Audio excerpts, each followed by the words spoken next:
All right, sorry for that. Let me begin to record. Thank you, Ian, for reminding. Now, coercive power may be exercised through oral reprimands, fines, layoff, demotions. Yes, that is coercive power, so the correct answer is true. And remember, use of coercion is like where the manager wields a stick, ready to punish, ready to use threats to make people work, or sometimes withdrawing benefits as a way of punishing the staff so that they can work. Other sources of power, like reward power, is where one dangles a carrot, like promising benefits so that they can help people to work. We have legitimate power, where one has got power because of the vested authority in a role, a specific role. And other sources of power. So you need to remember all that too, so that you are well acquainted. So this one we can say it's true. Let's look at the next one. The next one, we say that which one of the following is true about power culture? Yes, this is almost related to the other question. Which one is true about power culture? What do we say about power culture? Does it recognize and reward good contribution? Does it give clear specification of roles? Does it provide direction and decision making? Does it focus on specialization of activities? So which one is it? Power culture. We have various cultures or types of organization culture. We have like role, support, achievement, task. So power culture, what does it do?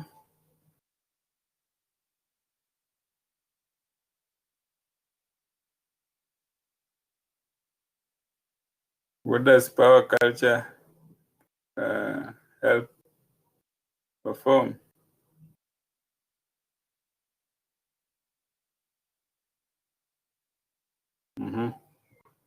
Let me see what you say. Power culture, what does it do?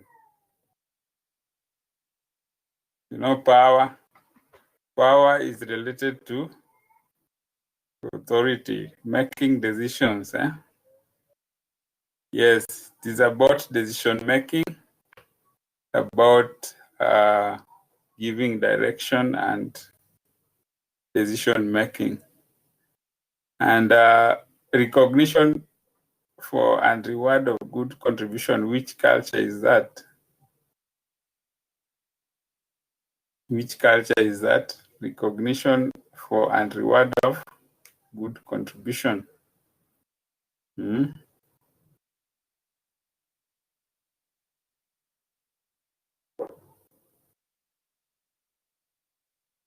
That is achievement culture, which is not given that is achievement culture. When you recognize and reward good contribution, that's achievement culture.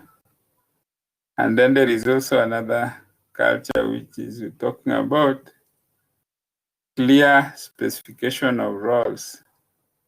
Clear specification of role. What does that do? Clear specification of roles. That is supposed to be, in fact, it's very direct. That is role culture. Role, role is clearly specified.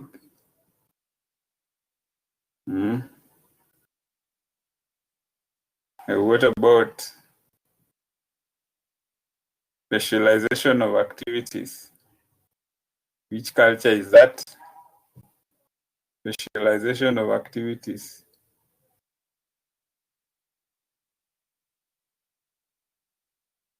Specialization of activities. Which culture is that? That is task culture. Task culture. So for this case, our correct answer is providing direction, and decision making. The next one, what is it saying that quiz is not? Give 6 reasons that make subordinates reluctant to take up delegated work in organization. Why are subordinates reluctant? Let's hear from your contribution. Why are subordinates reluctant to take up delegated work?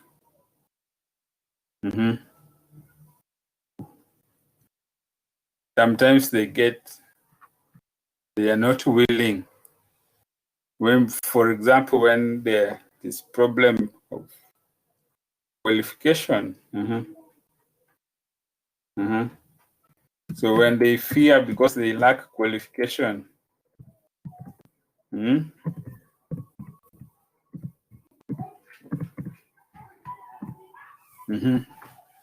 Lack of qualification.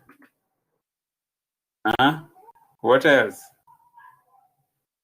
What else? Now I think you can add me the rest. What else? Why would subordinates not want to take up delegated work?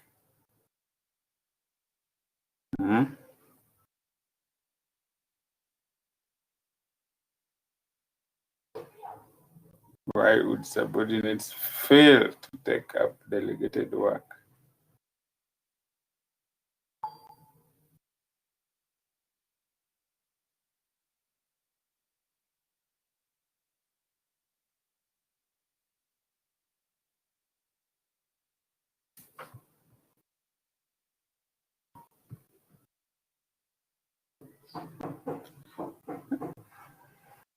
Yeah, we can talk about when they are afraid that underperformance might attract punishment. That when they underperform, it can attract punishment. That's true. When they're afraid that they might. Yes, managers sometimes might be afraid that so they don't give. But this is now from the manager's perspective. Yes, that's true. Caroline, that is very true. Because at times you find that there are managers taking all the credit after the workers. So that point is true.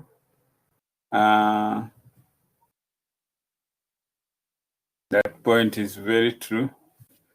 At times you find that managers take credit. As another contribution from Alice, there's lack of confidence to take up tasks.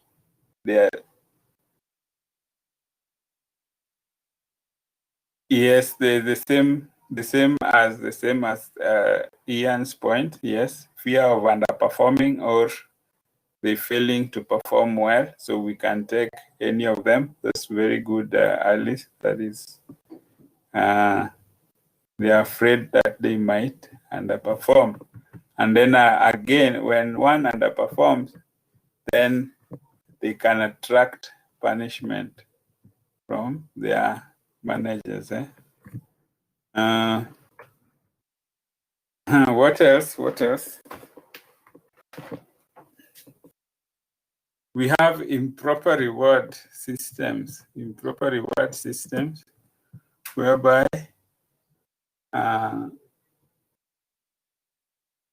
one perform a job, but then they are not adequately rewarded for what contribution they have given. people tend to avoid taking up delegated work because they don't get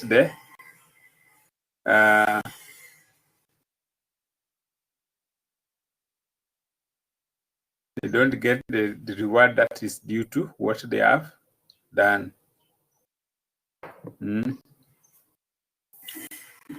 Then, of course, you find that managers who are incompetent tend to be reluctant to give out work or to delegate work. Managers who are incompetent tend to fear to delegate work. And because of this, you find that even employees that are not even willing to give themselves. Then, of course, there are managers that feel that when they delegate, they will be ceding authority to the staff. They'll feeling that they'll be ceding authority to staff, and this can result in low uptake of delegated work.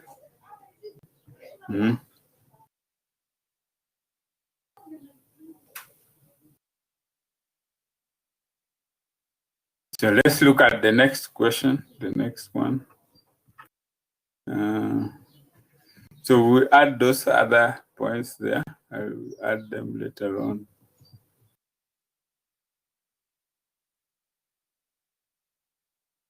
So one thing again regarding delegation is how can delegation be improved? In what ways can delegation, or how can one deal with issues that prevent delegated work being effectively done? Or how do you achieve effective delegation as a manager? How to achieve effective delegation is you give authority to the person who has been given the work so that they have a free hand to perform. Give authority to the person who receives the work. Secondly, you can define the roles or the expectation. Give them the expectation as far as the work that they have been delegated to, so that they know exactly what to do. And of course, when you are delegating work, ensure that you assign duty to the employees who are capable, who have the qualification, who have the skills, and they can perform. Who can perform the job.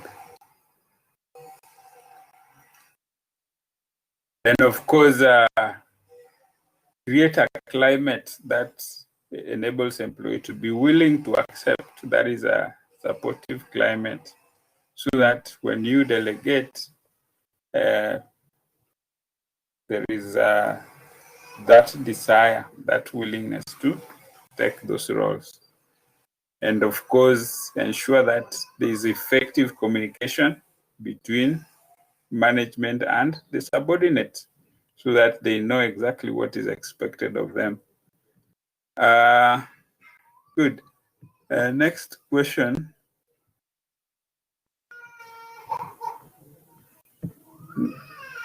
Next question we can say here is, let me just take it out. Where is it?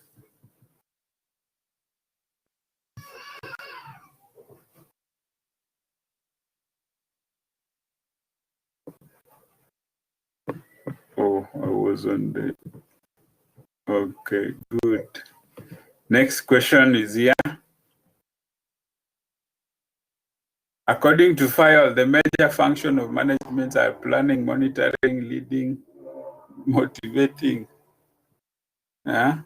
What are the... is it true or false? Planning, monitoring, leading, and motivating.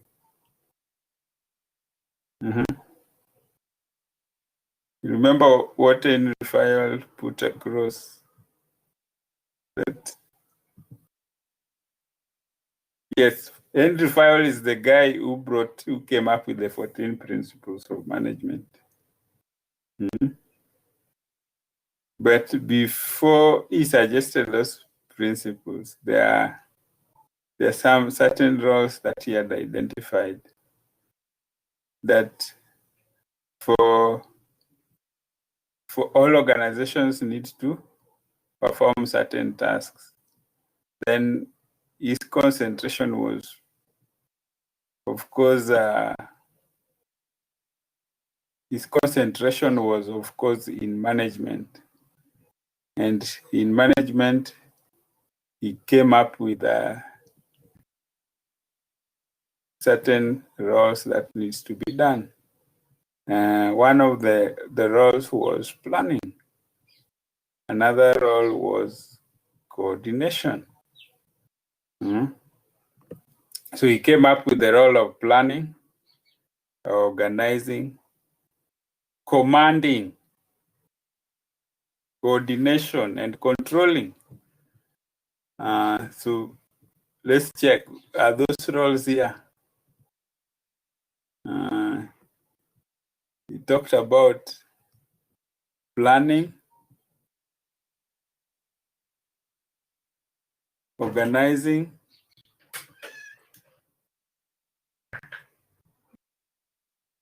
commanding, coordination, and controlling. These are the roles that he had identified. So these ones are, of course, planning is there, monitoring. Monitoring is more or less like coordination, motivating, leading. So there's one which is missing. So we can say about this. What do we say about this?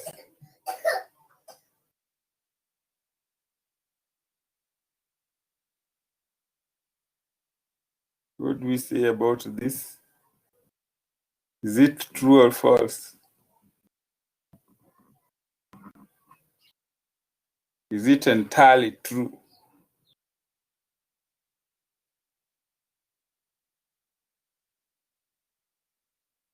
So because some of those activities are there, coordination and monitoring, more or less the same.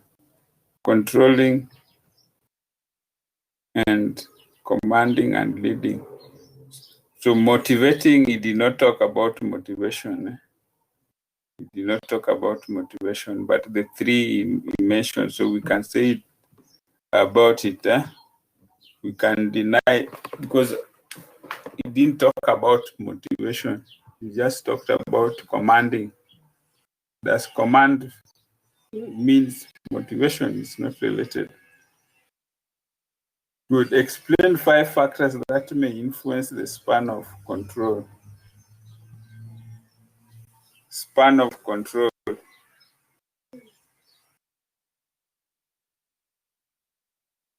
What are the factors that may influence the span of control?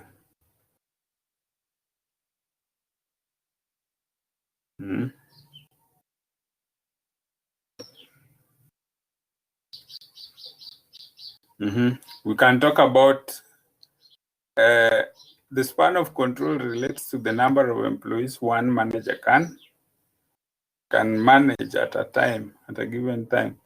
One is the number of employees. That is one. Secondly, we talk about the abilities of the employees can also be a factor. The ability of the manager is also a factor. The ability of employee, the ability of the manager is also a factor. how widespread or how spread out the employees are, the subordinates. That is, for example, if the employees are scattered in different branches, it will mean that a span will be smaller. But if the employees are concentrated in one area, then the span can be larger. So different branches, if there are different branches, then the span is smaller. Then also we talk of level of management. So level of management also is important. So all those issues can affect the span of control. Anything that we need to add there?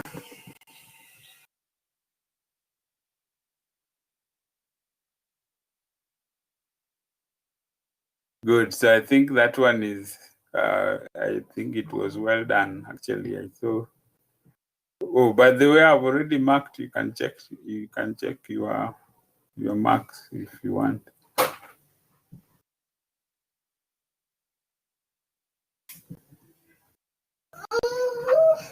You can check your marks.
Oh, sorry, there was some network hiccups, but now it's back, all right? The next question. The next question.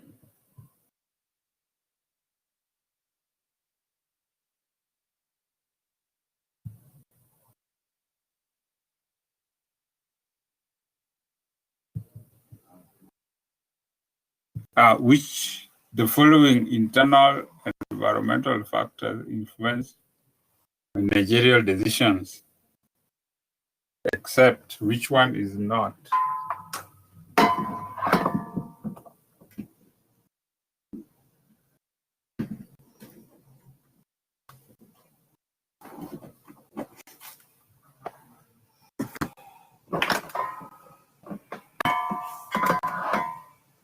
Which one is not?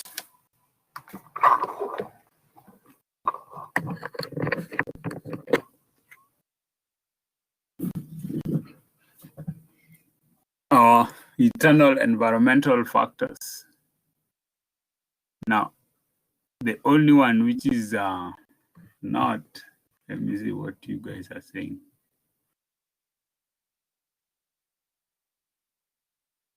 Which one is not?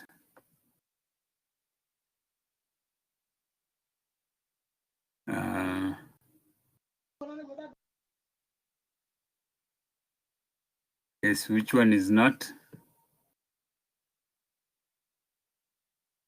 Remember, we talked about environmental factors, that is business environment. We have micro and macro. Micro are internal, macro are external. Micro are within the control of the business or management. They can influence them in one way or another. For macro or external environmental factors, the business may not influence, but can only cope with the effects. So for these ones, legal factors are macro or external. So it is the exception. Is the exception in this particular question. Because legal factors are outside of the business cannot control what the government does with its legislations and the policies that are legislated or are legal in nature or established by judicial procedures, or those are things that the business cannot control but can only cope up. Like right now, there's the curfew. The curfew is a political issue. So you find that it's been influenced by another environmental factor, the effect of COVID, which is a natural environmental factor. So businesses can only cope, cannot challenge, because you challenge that, you get into the wrong side of the law, and the government can take action against such a business. So we talk about higher level managers, that is top management, limited resources, these are resources within the firm, charter and guidelines, these are organizations' policies. Those are things that a company can control.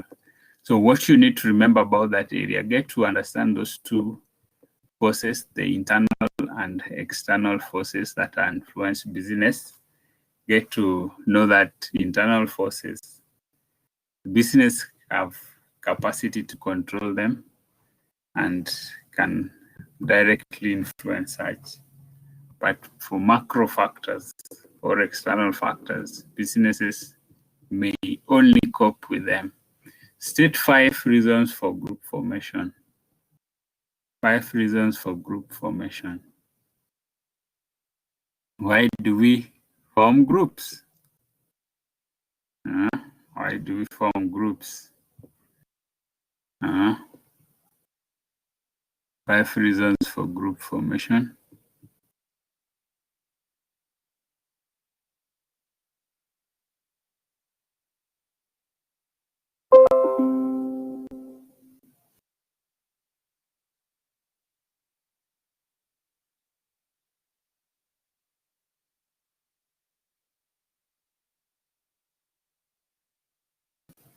Why do we form groups?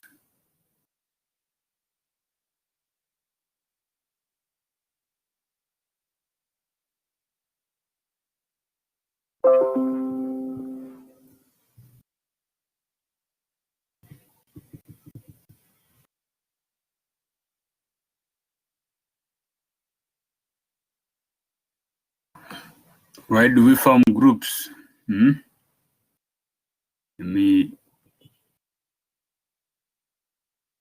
Common background. I can see one person there saying common back. Yes, people who have grew together, they went to school together, they come from the same village, they tend to want to associate with one another. So that's true. Common backgrounds. Yes, let me hear about other contributions. Sense of belonging, Jensela, that's good.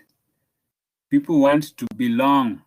People want not to be left out. So this is why you get to join up with friends. Yes, Caroline, that is good. Same objective, similarity of objectives. If you have goals that are similar, goals that are the same, you want to come together. Alice, yes, that is influence and power. There are people who join this group because they have that ambition of leading that group, they feel that if you find a number of people you want to influence them, you want to put your policies there. So this is a very good contribution. Very good contribution. Any more? So common background, power and influence, sense of belonging, yes. Similarity of objectives. For companionship, that is also true. For companionship, yes, people want where they feel that this is a part of this. So those are a very good contribution. I think they are well said. Let's look at the next question. So those are very important contribution that you have done. So get to remember all other aspects of groups, like talk of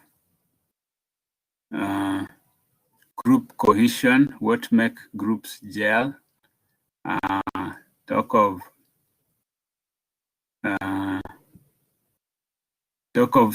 group stages in group development, factors influencing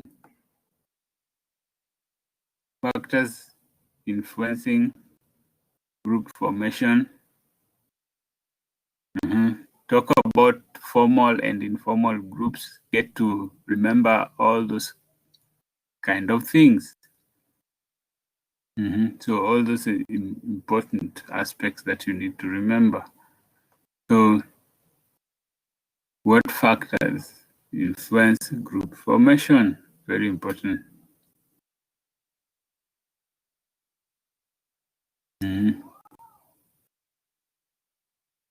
So the next question that we need to look at,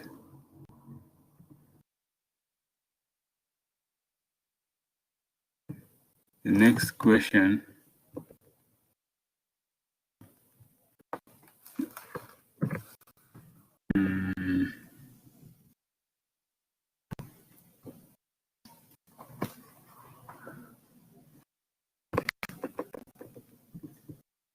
three requirements for adequate control system. Three requirements for adequate control system. So what should a control system possess? What are the requirements for adequate control system? So this one comes from controlling function. This one comes from controlling function.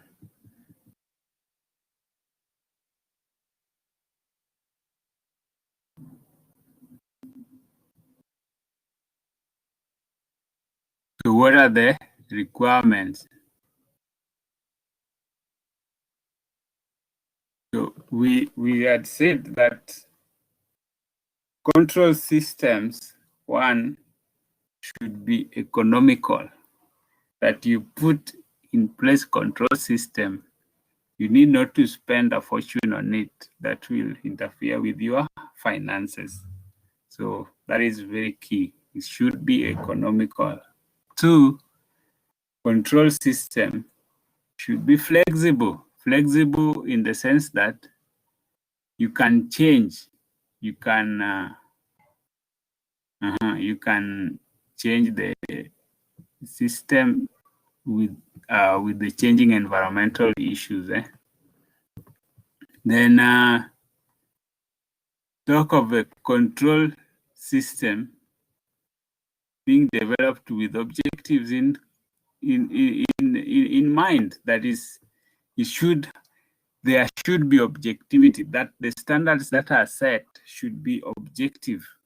They are not supposed to be subjective, meaning that standards should be set generally and uniformly, and that they need the parameters or the quantitative measures need to be measures that are objective, not measures that are set by people's sentiments or people's opinions or what one wants to see. So they need to be objective. If, for example, the industry average is 10,000 sale of bread, that is the industry average, then you don't set a target that is way beyond 3 times or 4 times. You set a target that matches with the industry average. Then also control system should point or areas or critical points, should identify critical points. That is, it should be measurable. It should have parameters for measuring performance or achievement. So those critical points help in identifying or evaluating whether the objective has been met or the standard has been achieved. Like, for example, if you want a growth of, let's say, of a percentage growth, you should clearly identify that you want to grow from 10% to 15% within the next 1 year. So that those are critical points that identifies that standard. In other words, a measurable objective, a measurable standard. Another key factor that is important is control system should be tailored to a specific subordinate or to a specific manager. That is, each and every manager should be given specific standard that matches their role. They should be given specific standards that matches their roles, so that you don't set similar standard for different managers with different roles, because the environment or where they perform their job may be different. The circumstances of their job may be different. So if you set a uniform standard, you might fail to get the adequate result. You might fail to properly evaluate these people because of different circumstances of work. Are we together? This, you can also see that control standard needs to be based on plans or the plan that organization has. It should be based on plans that the organization has, or based on the organization's objectives. So you find that looking at your objectives, then set standards. you'll succeed. You can adequately monitor, you can adequately determine whether they are succeeding or not. So remember those are the key points as that I've mentioned. It should be objective, should be economical, should be identifying critical points of measures. Oh. How are you? Hi. Fine. Fine. So next question, we can state 3 responsibilities that a business has towards its customers. What responsibilities do business have towards their customers? This was a walk in the park. 1, responsibilities to provide quality product, quality goods, quality services. Second responsibility is to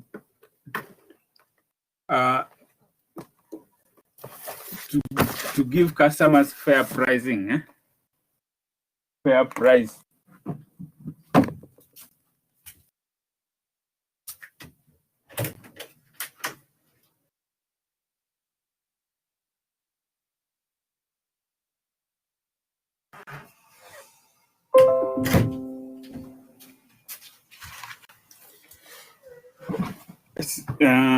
Another responsibility. Yes. You failed me one point in that question. What did I say? You said number 2 and 3 were correct. Point 2 and 3 were similar. Yeah, what did that point say? Can you read them? Can you read them? I can copy paste the way they are in the chat. Oh, you have placed them on the chat. Yes, put them on the chat. Yes.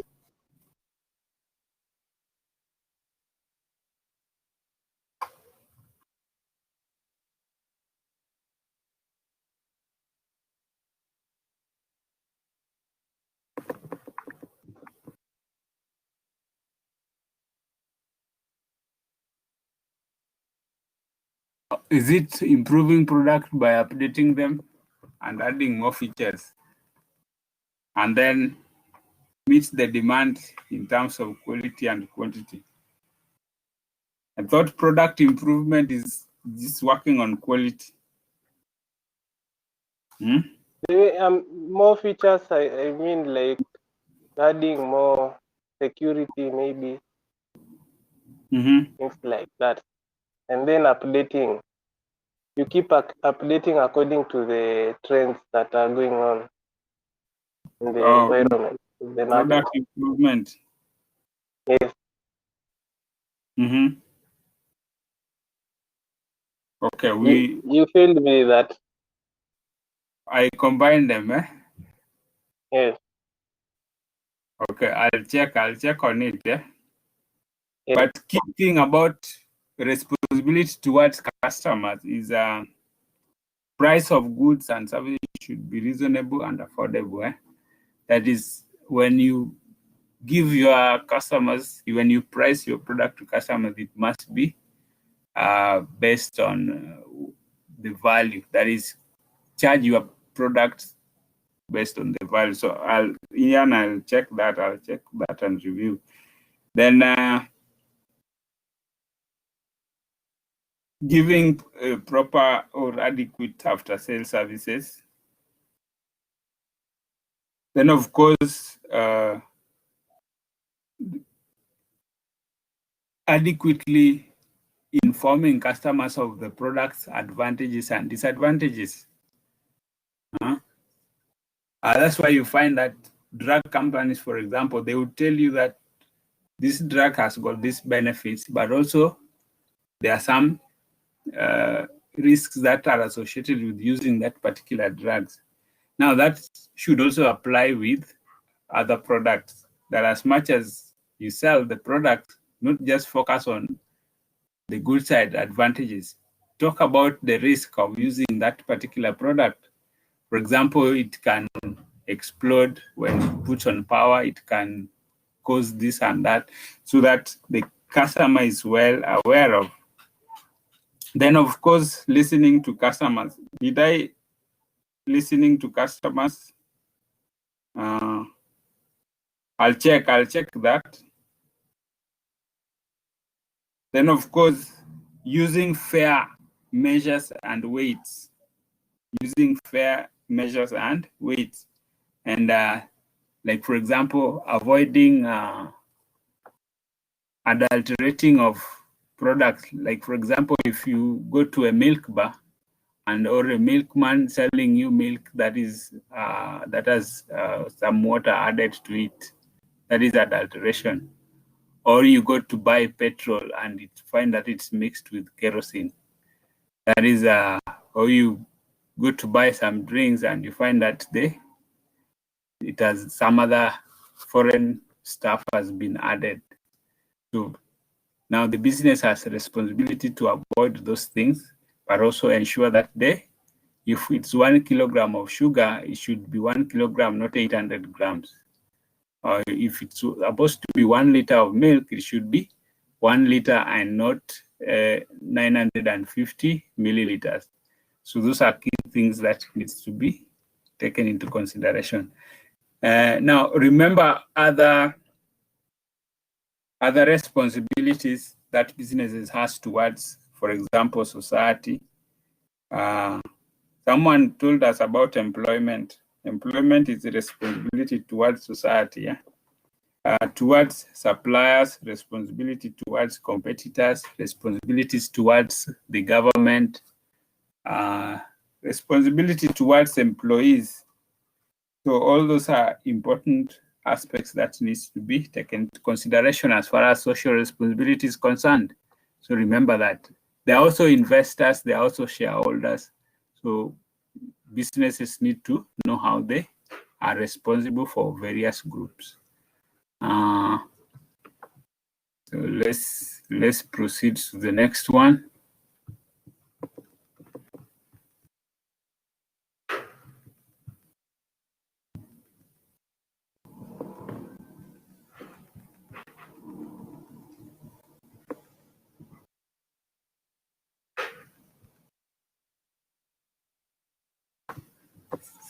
This one says, explain the importance of business ethics. What is the importance of business ethics? This topic, we covered it at the beginning of the semester, I think.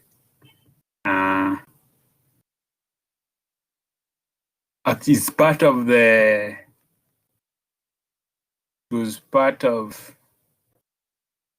was it the, yes, I think social responsibility, emerging trends. If I'm not wrong, it's part of the emerging trend. Yes, that's where we had looked at it. So what are the importance of business ethics?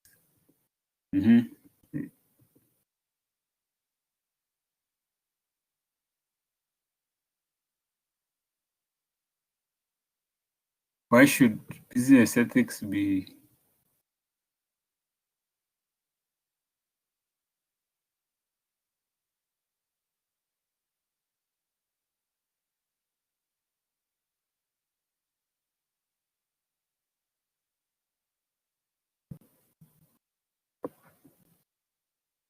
What are the importance of business ethics? Let me see your input on the public chat.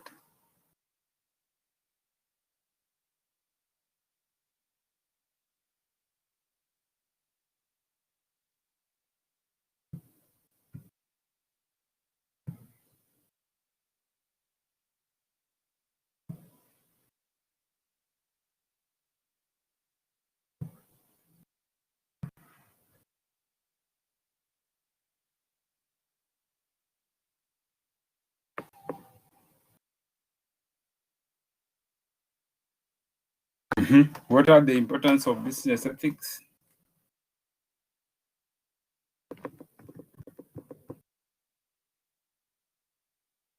Yeah, one person is there with. It gives a proper image or good image.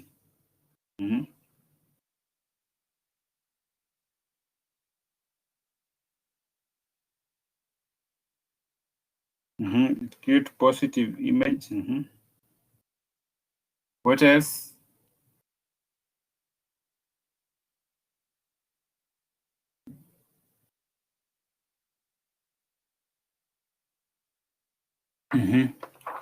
Let's see also that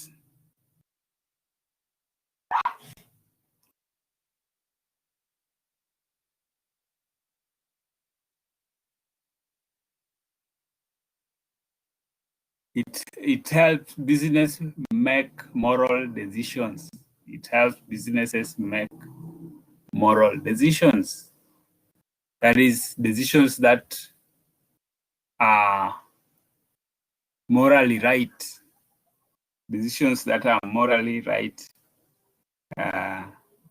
especially because businesses exist in society, and therefore the society has got an expectation. Businesses can influence society in a greater way. And in this case, you find that when a business make decisions that are morally upright, then it has a positive influence on society. Then 3, business can deal with malpractices, or it sensitizes business to avoid malpractices. It sensitizes a business to avoid malpractices. For example, undertaking activities or doing things that are harmful to society, like polluting environment unnecessarily, or releasing bad influences or garbage or fumes that affect the health of society, or practicing or producing products that harm the health of the members of the society.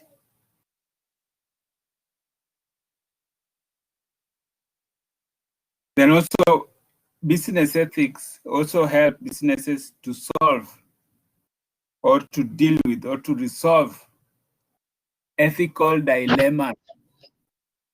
Business ethics also help business to deal with or to solve ethical dilemmas in business.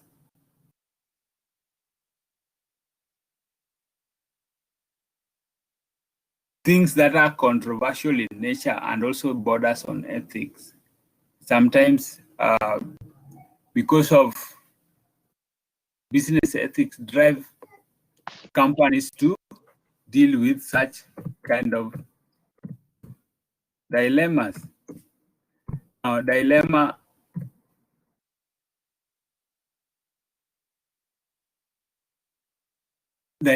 normally bring a problem, especially when it comes to doing business. For example, engaging in risky activities that bring a positive return. Okay, for example, you want to invest into, or maybe you want to put money into a certain activity, but that activity is harmful to society. Of course, it brings money to the business, but it's also harmful to society. So in most cases, you find that it affects business decision making, because you find this thing is profitable, but it is harmful. Like, for example, alcohol is profitable for brewers, but then it also has got a risk it brings to society. For example, you want people to drink more and more and more, but again, there is also the effect of alcohol in society. A cigarette company wants people to smoke and smoke and smoke more, but then there is also the health issues of cigarettes.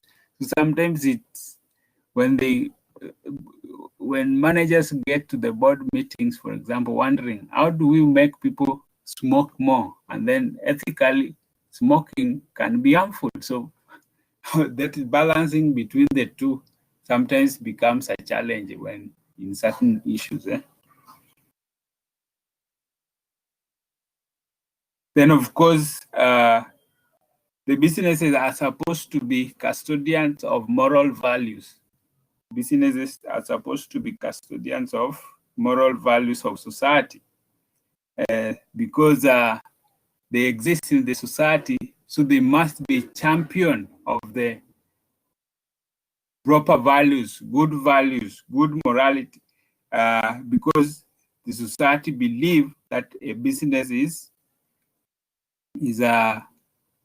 influential and should give direction. This is why you find that businesses tend to support causes that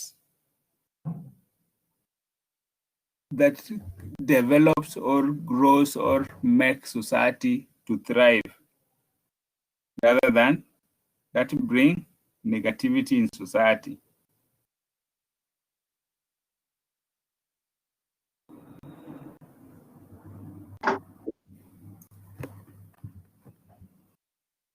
Good. Let's look at the next. We need to finish this before 10. The next question is saying, incentive is anything that alleviates the needs and reduces the drive, restores physiological or psychological balance. What is incentive? Something that motivates.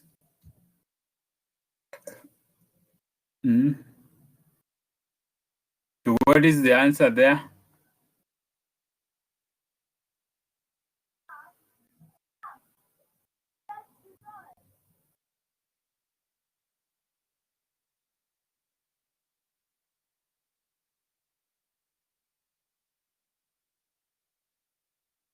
Is it true or false?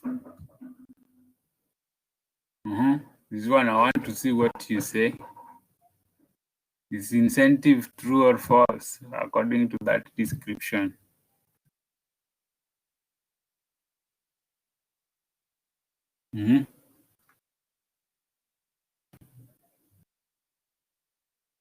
Does incentive reduce the drive or increases the drive?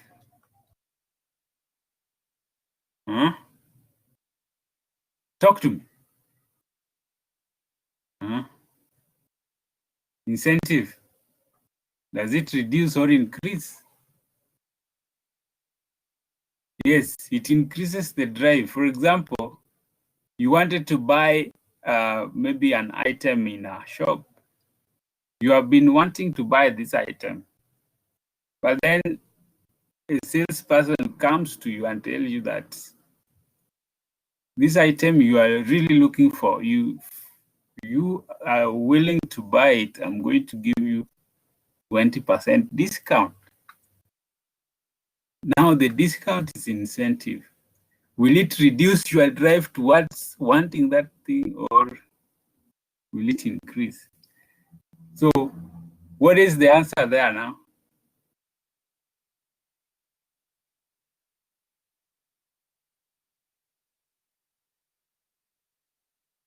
So the answer is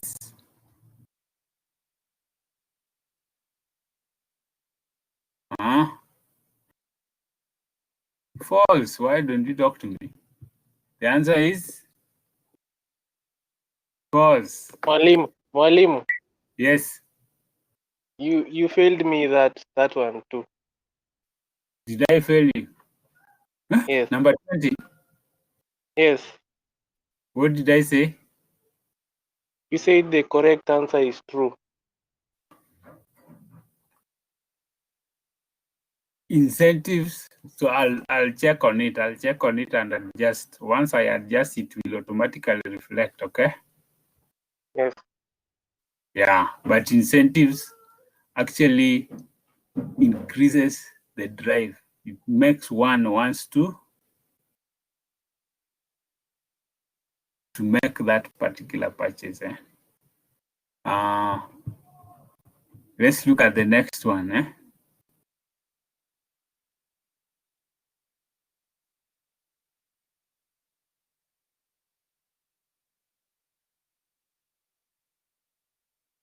When Paul, a new restaurant owner, is determining which product to offer on his menu, he's involved in the management function of planning.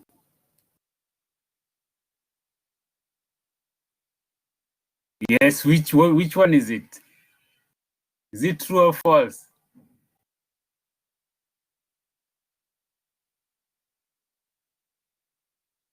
Is it true or false?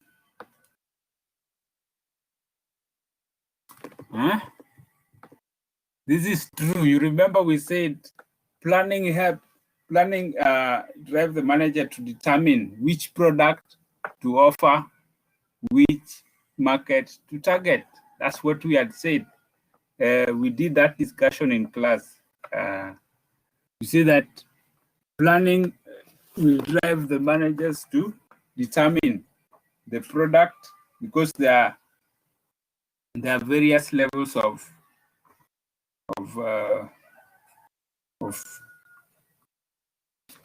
planning, of course, of management. And we talked about their not levels, functions of management, planning, organizing, and what have you. So planning, the major thing about planning is objective formulation, coming up with objectives. And from these objectives, it will help in determining which particular area the business is going to focus on. Is it going to focus on selling a service or providing producing a product? And also, which target market are they interested in? Which group of customers are they targeting? So that is an important aspect that need to be considered. So this one is planning. Okay, it's true.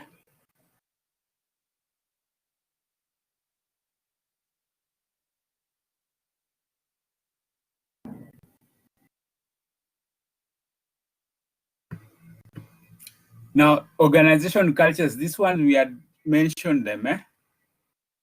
We had talked about the types of organization cultures.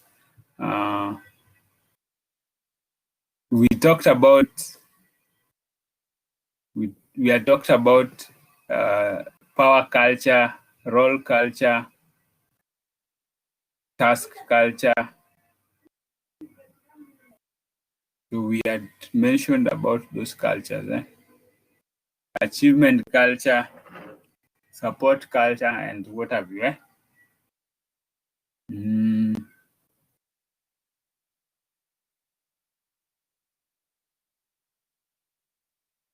So I think we are good to go in that area. So what you needed to have done is just identify the culture and what the culture involves.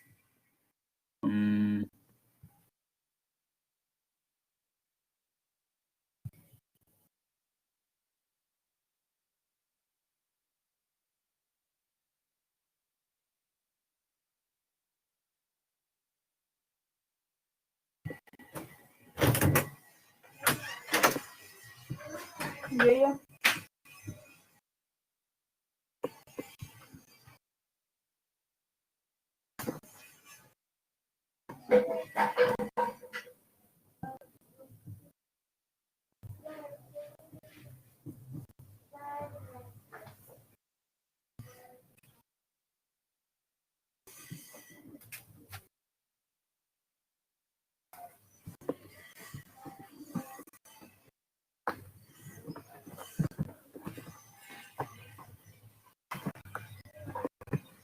So we had started on question number 8.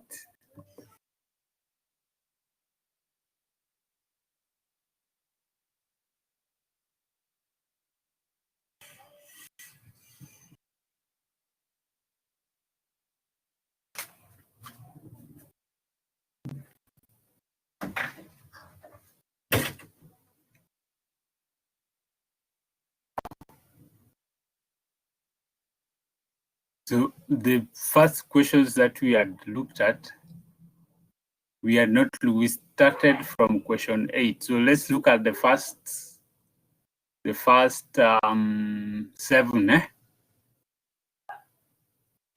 first 7. I hope you are seeing that. Are you able to see?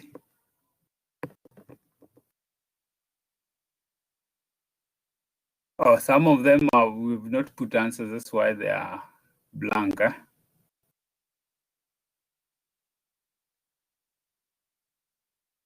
We didn't put answers to them.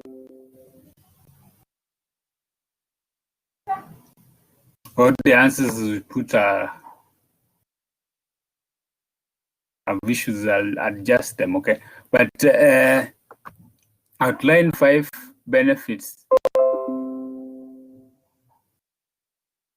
of management by objectives. Those are the benefits of management by objectives.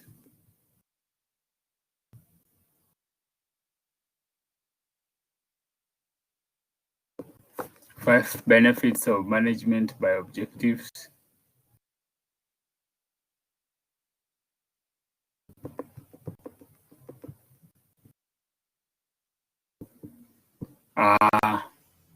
Improved morale, leads to high level of performance. It helps identify training needs. It reduces high staff turnover, reduces conflict in the organization and resistance to change. It acts as a basis for improving communication. So with all that, okay, so check if I had marked you wrong in any of them, you can tell me. Then the person's motivation could be arranged entire refers to. This is Abraham Maslow's hierarchy of needs theory. The principle that subordinates should receive orders and be responsible to the only boss is known as unity of command. That is, one boss, one subordinate reporting to one boss or reporting to one manager. Then in what order do managers typically perform managerial functions? Planning, organizing, leading. Now, this one, there is one function missing. It's called staffing. Staffing is in the middle, okay? So remember, there are 5 managerial functions. One function was left out. It's called staffing. It falls in between. Because first of all, you plan what to do, product to produce, market to target. Then you identify roles. You identify jobs, responsibilities, managers, procurement officers, marketers. You identify those roles. Then now you do the staffing. You bring now the qualified people to perform those roles. So one function was left out. So it's supposed to be staffing. Are we together? Because it was left out for all of them, so there is no big deal. So you could actually choose the right one. Then after you have brought people, then you lead them. Then the last function is controlling. Now you measure performance based on standards and introduce corrective actions. That's what controlling is.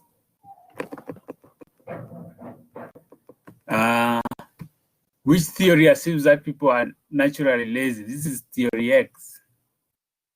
The theory is by Douglas McGregor, who came about with that theory. Then explain 5 challenges that may be encountered when implementing plans in an organization. Some of those challenges are environmental barriers, goal setting challenges, resistance to change, lack of time, adequate time for lack of top management support, among others, could be result in planning problem. Form of departmentalization where activities are grouped so that they can serve the needs of specific groups. This is departmentalization by customers. Departmentalization by customers. We have other departmentalization by product, process, or location. So this one was asking for customers. So we had started by answering question 8. So I think the paper was well done. Someone wrote to me that they did not finish.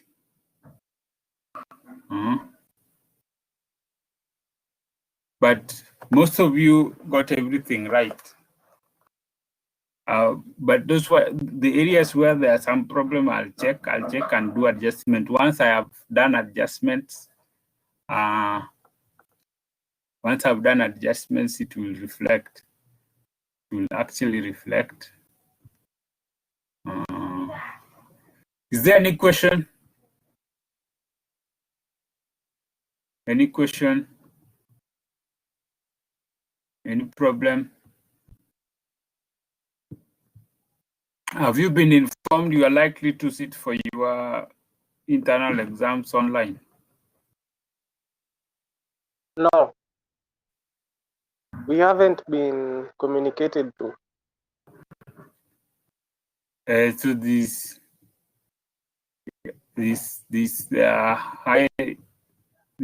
likelihood. So the fact that you are getting used to it is very important.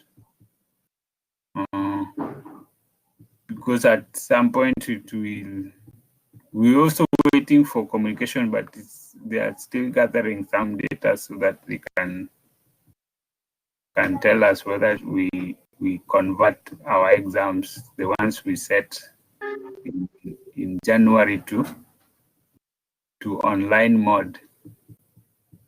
So have you liked multiple choices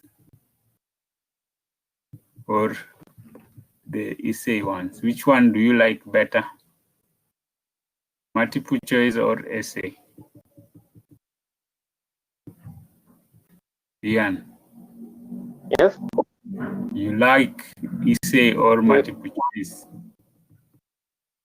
Huh? I think essay is more better because you explain your understanding. You get to understand more when you explain. Okay.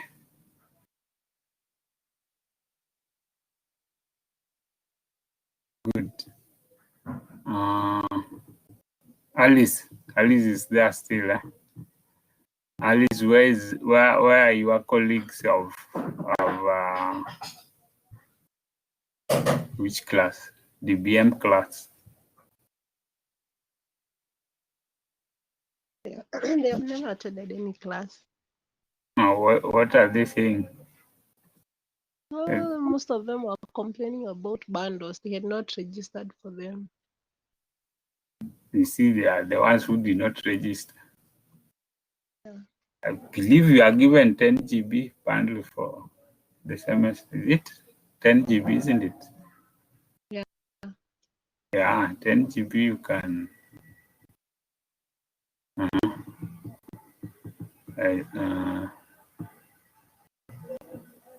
And Ian, where are the likes of Steve? Is it Stephen? Stephen and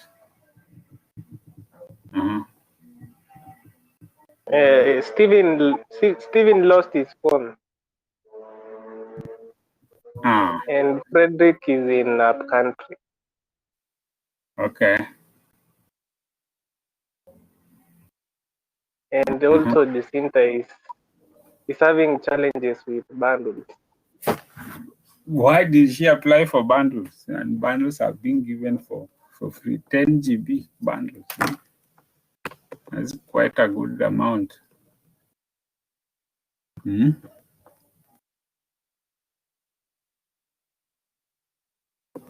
Uh-huh. I think she applied for bundles, but they are just giving her. Uh-huh. They're just telling her to wait. Wait. Yes. Okay. And she has already paid her school fee. But I think there is a mechanism for contacting where responsible people. Mm-hmm. Mm-hmm.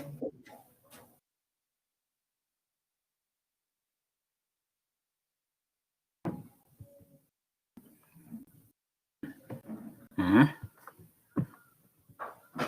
You are now unmuted. Cha, Yes.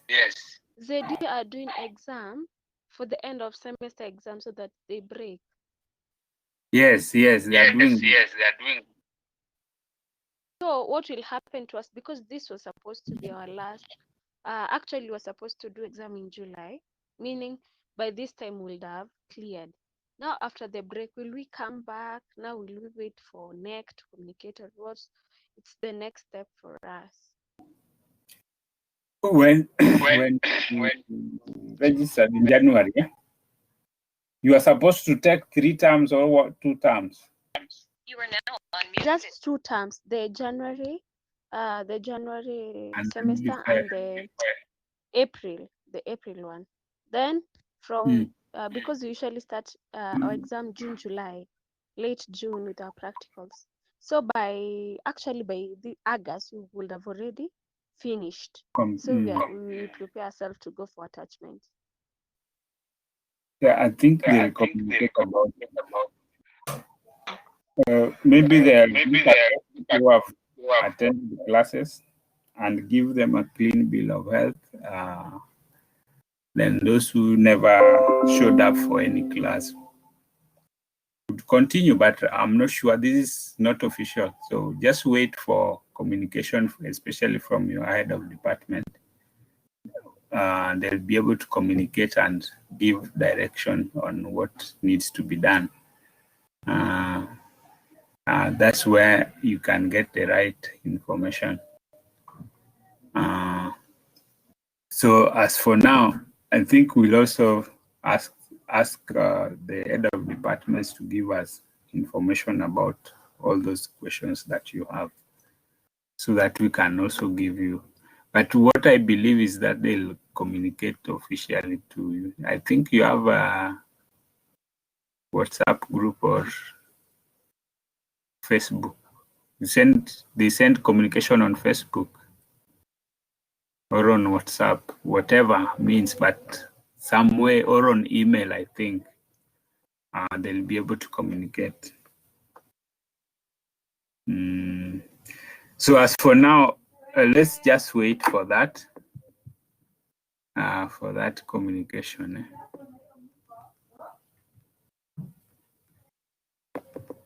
Right, Caroline? You're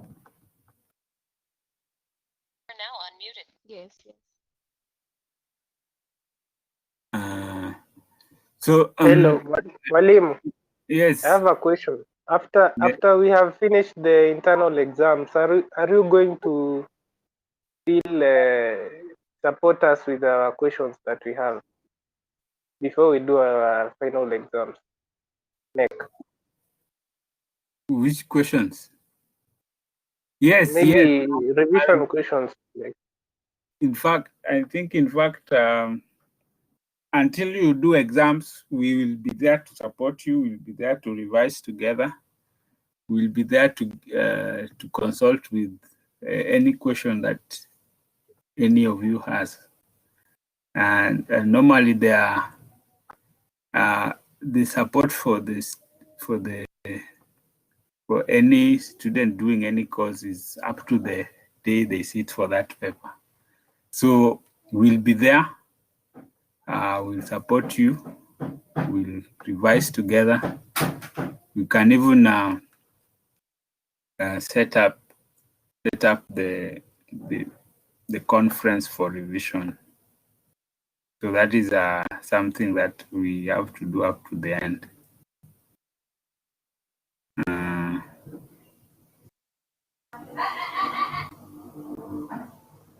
Are we together? So I think we can end for today. But if you have not tackled those quizzes that I place, you can actually tackle them. I'll be checking each one of them to mark, and then ensure that you are able to access those grades from your side. There are some question papers, some questions here. Of course, some of them we have done, some of them we have actually done in class. Some of them might be part of the exam we have done. But I have hard copy papers. What I'll do, I'll take a photo of them and then convert them to Word and post them for that you can access them. There are others that we received as a scan from the library portal. I'll put them just before topic 1. You find their revision past papers.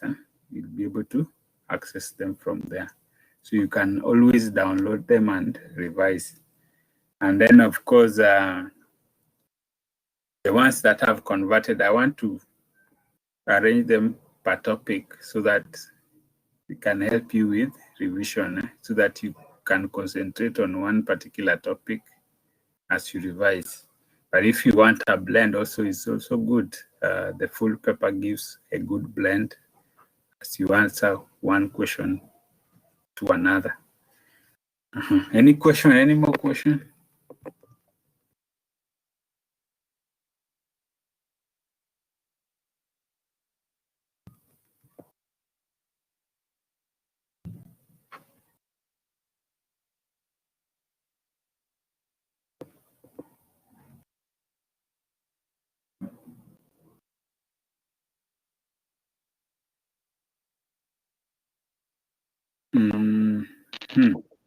I think some of this we have actually tackled, like good management control system, for criticism labeled against application of trait theory, 6 measures of management.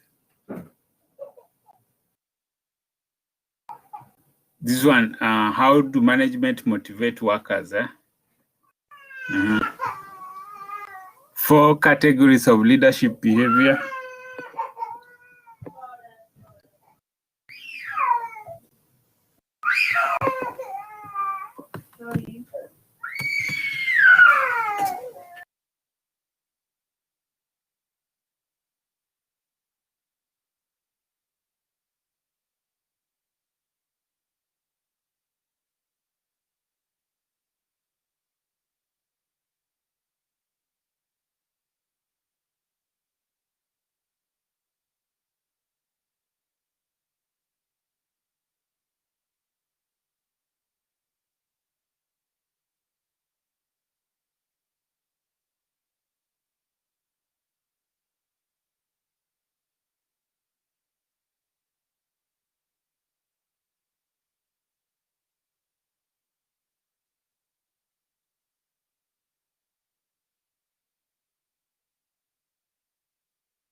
These are some of them we have done, but just in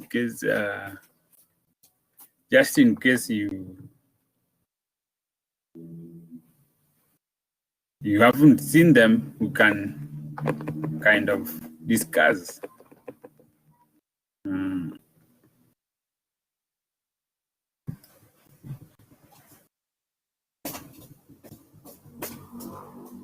Yeah, some we have done as we were taking a look at various topics. So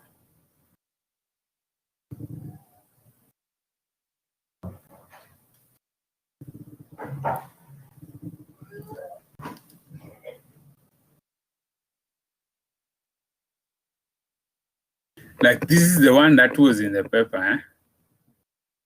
Well, it is our good control system.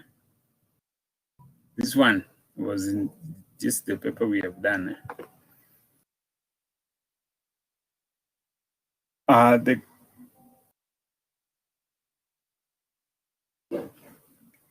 So just discuss a few of them together, and then you can close. Discuss a few of them together, unmute and talk to one another. It's a long time you have ever discussed anything together. So just maybe one or two, and you are good to go, right? Yes, Ian, you can lead the occasion. Let me make Ian the coordinator.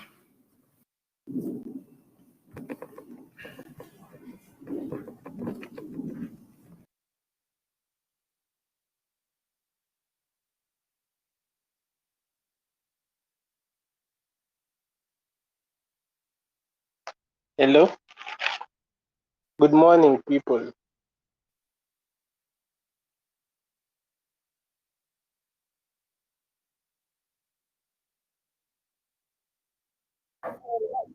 Good morning, Ian.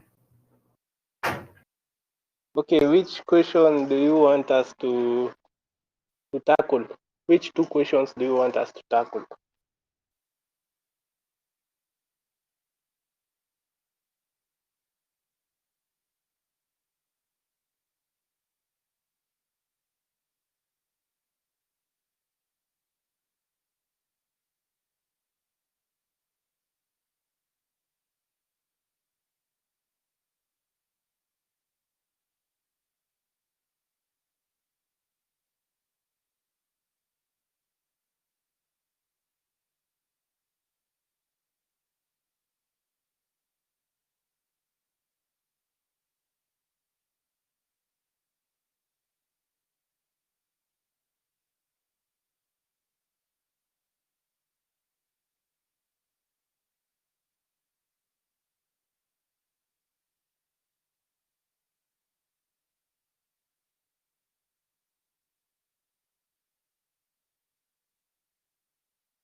Hata hiyo ndio nimeona pia.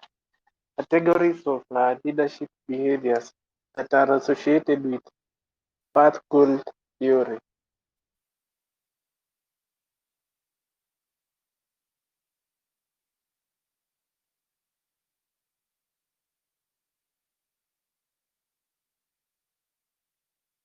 Category.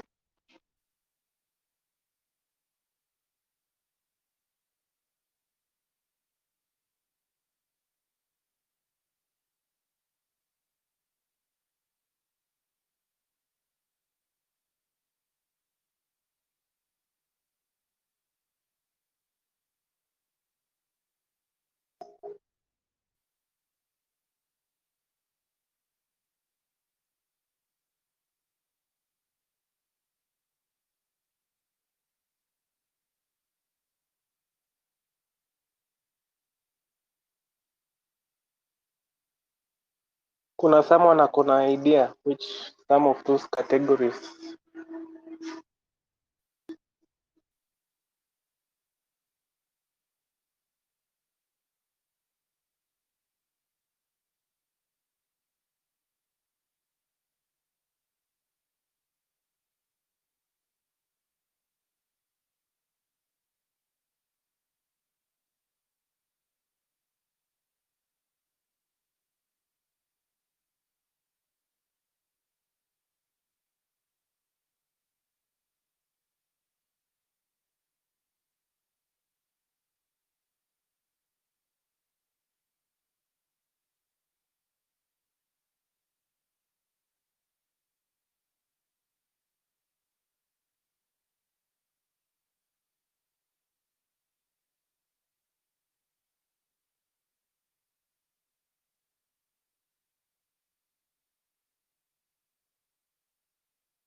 My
friends, path goal inamaanisha aje?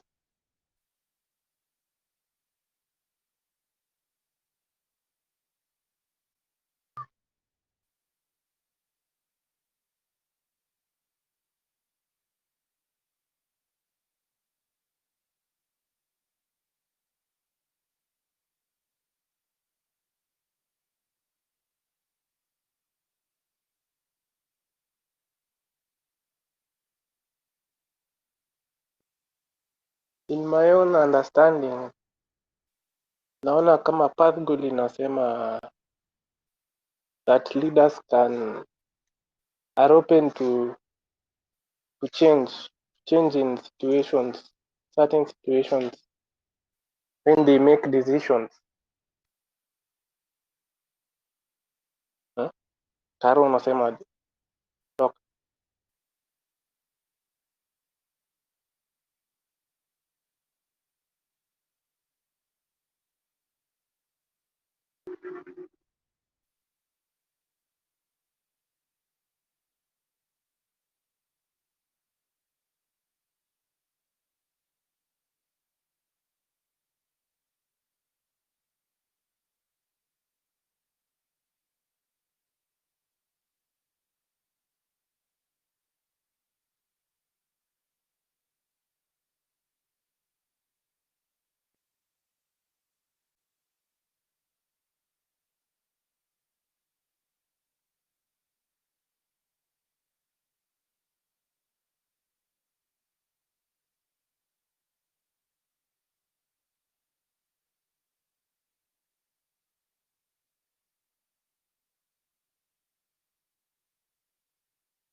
Tra Tra,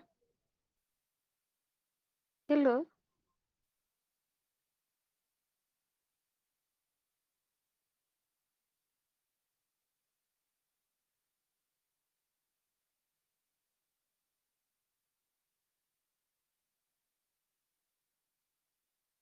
You are currently the only person in this conference.